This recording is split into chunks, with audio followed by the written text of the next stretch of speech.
This video contains spoilers for Donkey Kong Bananza. Watch at your own risk. Well folks, I broke every rock, I ate every banana, and I am sorry to say I cannot find Funky Kong anywhere in this game. I'm gonna have to give Bananza a 0 out of 5. Nah, I'm just kidding. Bananza is a great game, and I'm actually surprised that other than a billboard for Funky's flights in New Donk City, our favorite surfer turned pilot turned war veteran is nowhere to be found in Donkey Kong Bananza. At first I was convinced he would handle transportation with some new kind of underground vehicle, or maybe even his gyrocopter upgraded once again, but then that job fell to the elevators. Then I thought we might see him in the hillside layer, where terrain surfing is emphasized. There's even a sign that says the word funky. Then I thought we might see him in the racing layer, presenting an aerial challenge for Donkey Kong's ostrich form. Then I thought we might see him in the groove layer, where perhaps Funky would be found doing his best to maintain an upbeat vibe despite the music having disappeared. As I was watching the Bananza Direct, I even thought Funky might be tied to the style shops or the clothing system, as a nod to the rare days when Funky was considered to be the trendiest of the Kongs. But then I saw that these duties would fall to the Fractones and some of the underground layer's various denizens. Although, to be honest, I would not be surprised if, at some point in development, Funky Kong was planned to be a part of this system. I mean, listen to the song that plays when you dress up DK and Pauline, and tell me this would not be an amazing Funky Kong theme.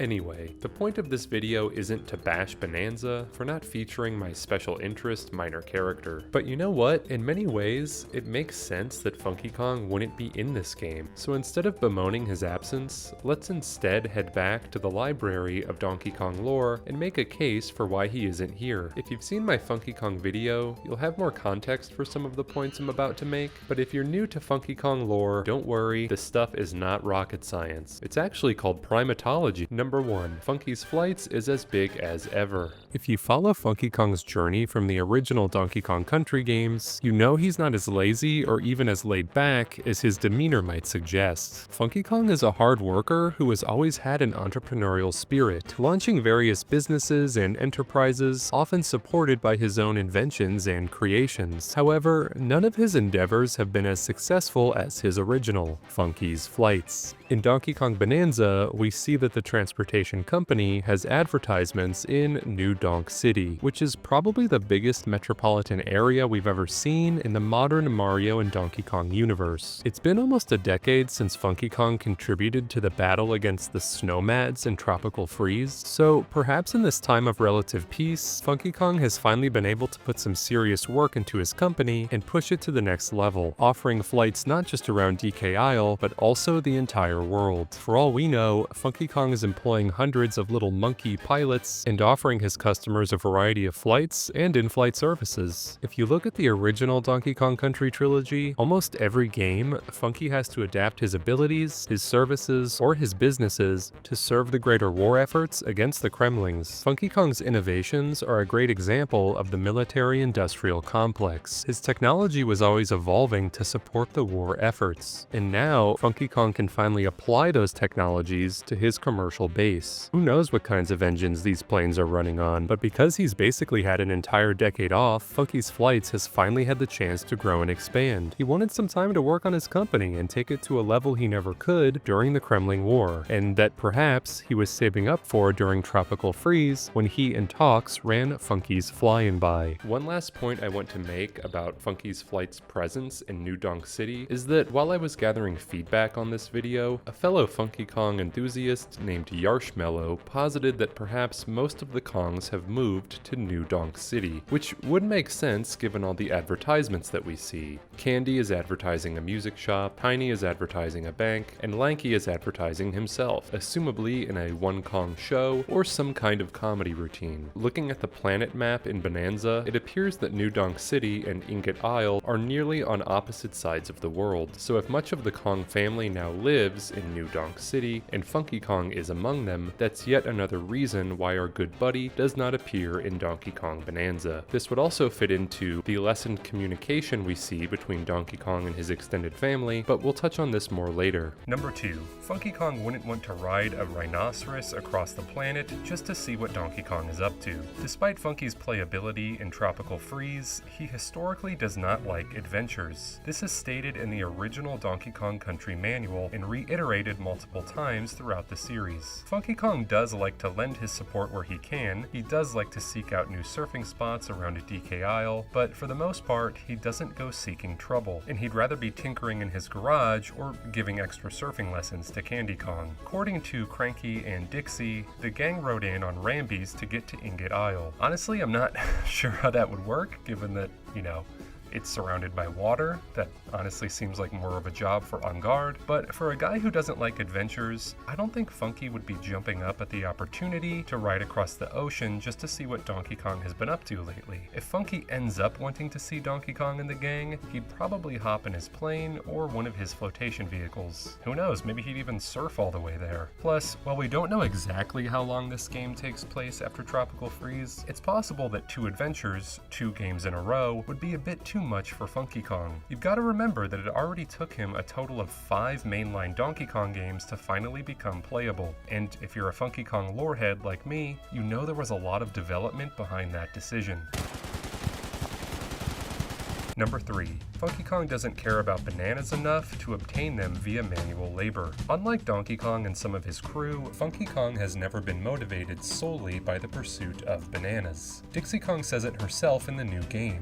She and Diddy Kong are DK's original BFFs, or banana finding friends. These two, and probably other members of the DK crew, want to pursue bananas, want to pursue adventure, and want to know what Donkey Kong is up to. They may not share DK's absolute obsession with bananas themselves, although Diddy Kong certainly might, but if Donkey Kong heads off to do something or go somewhere that sounds interesting, the DK crew is likely soon to follow, and they're also likely not to mind if the main goal is just getting some bananas. Also, the Retro Studios games, at least for the time being, seem to have placed Diddy Kong, Dixie Kong, and Cranky Kong among Donkey Kong's inner circle. After the war with King K. Rool and the subsequent spin-off games, much of the extended cast seems to have dispersed and disbanded, to the point where it's only these 3 who celebrate Donkey Kong's birthday with him, but more on that later. Funky's typical motivation throughout the games involves supporting his more daredevil family members when a danger has already presented itself or can be assumed to be imminent. I think the best example of this is how, between Donkey Kong Country 3 and Donkey Kong 64, Funky Kong has built small military bases all throughout DK Isle. No one asked him to do this. It seems like some of the Kongs might not even know that he did this, but he took it upon himself to do so. So he's not in the front lines doing the platforming, fighting all the bad guys, but he's still preparing the best support he can to be ready the instant that it's needed. So when Diddy and Dixie initially went off to find Donkey Kong, no one knew there was any kind of danger or conflict taking place with the Void Company. In fact, the only guy who seemed to have a sense of something bad going on was Cranky Kong, and he doesn't seem to have told anybody about it. If he had, I wouldn't be surprised if Funky Kong himself flew everyone to Ingot Isle in his biplane, but as it stands, DK, Diddy, and Dixie all traveled to Ingot Isle to see what was going on with the Banandium Gold Rush, and Cranky Kong kept his theories to himself and started digging to the center of the earth.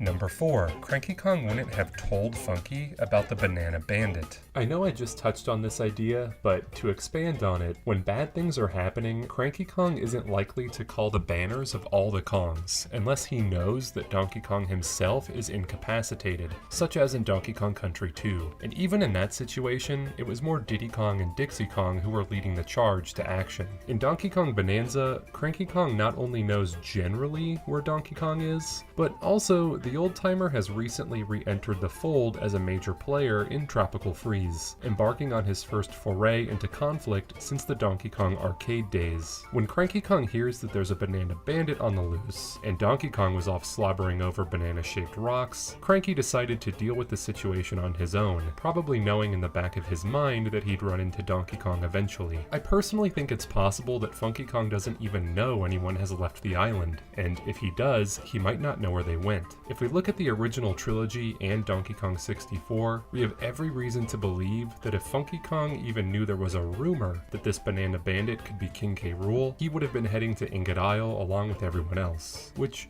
brings me to my next point. Number 5. Donkey Kong's communication with his extended family has diminished. They always say that you never appreciate the good old days while they're actually happening, and while I'm sure there's plenty of fun and adventure ahead for Donkey Kong and the DK crew, we've never seen a return to the extended camaraderie among the Kongs since Retro Studios developed their 2 entries in the series, both of which greatly limited Donkey Kong's social circle. Gone are the days of cousins, grandmas, siblings, and twisted branches on the family tree. When the smoke cleared after the war with the Kremlings, the Kong family had some fun for a few years, playing baseball and racing on blasting barrels, but the party ended eventually, and nowadays, communication seems to be at an all-time low, at least with Donkey Kong himself. Like I said before, only 3 Kongs are at Donkey Kong's birthday party at the beginning of Tropical Freeze. Times have changed. Where the hell is Lanky? You know, Dixie Kong mentions that Candy would be jealous to hear that she and Diddy Kong ran into DK, so we can at least assume that she is in somewhat regular contact with Candy. Maybe they see each other on Thanksgiving or something, I don't know. But if Donkey Kong Country Returns, Tropical Freeze, and Bananza are any indication, bananas are Donkey Kong's main motivator more than they ever have been, so it doesn't surprise me that when he heads off to a new island, it's only his closest friends from his most recent adventure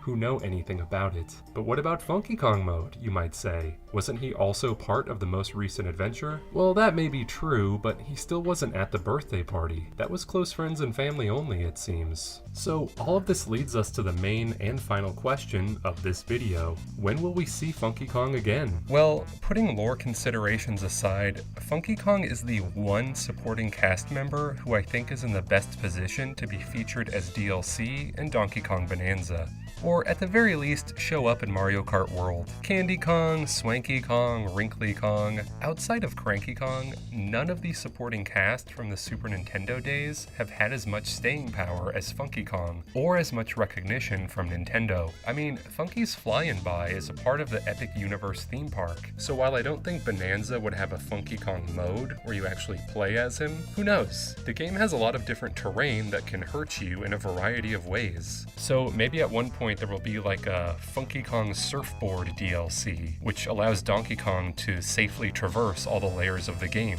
Maybe there will be something similar to Luigi's balloon mode in Mario Odyssey, where Funky Kong shows up and challenges Donkey Kong to reach new heights with platforming feats. Or maybe there will be some kind of terrain surfing minigame that features Funky Kong, or even some races added to the racing layer. If Funky Kong doesn't show up in Bananza, however, the developers of the game did mention that the 2-dimensional Donkey Kong games are by no means over, and I'm positive we'll see one of those released during the Switch 2's lifetime. I would be surprised if Funky Kong isn't included in that, seeing as he's only been excluded from one mainline Donkey Kong Country game, and even in that game, he's one of the only original supporting cast who's even alluded to at all. So don't lose hope, Funky Kong fans. Whether it's Mario Kart World, Bananza DLC, or a roadside attraction in the next 2D Donkey Kong game, I do believe we'll see Funky Kong again, maybe even sooner than we think. In the meantime, be well, stay funky, pop into the Flying By, and let me know your theories for Funky Kong's absence. And don't be that loser in the comments who's like, he's not in the game because the developers decided not to put him in. I don't want to see that in here. If you comment that, it's an instant ban from all future Coyote Cocktail content. You will never be seen in here again.